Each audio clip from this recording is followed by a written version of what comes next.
பெருக அருள் நெறிகே வந்து அணைந்து நல்லூரில் மண்ணு திருத்தொண்டனார் வணங்கி மகிழ்ந்து எழும்பொழுதில்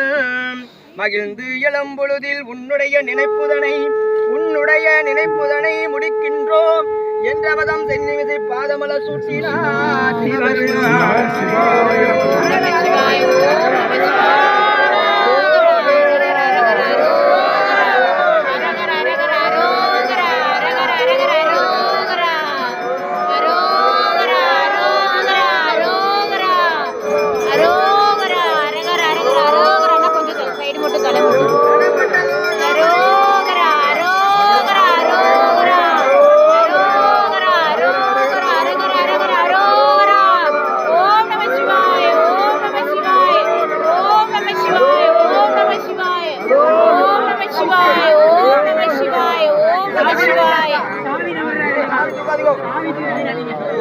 ஓம் நம சிவாய.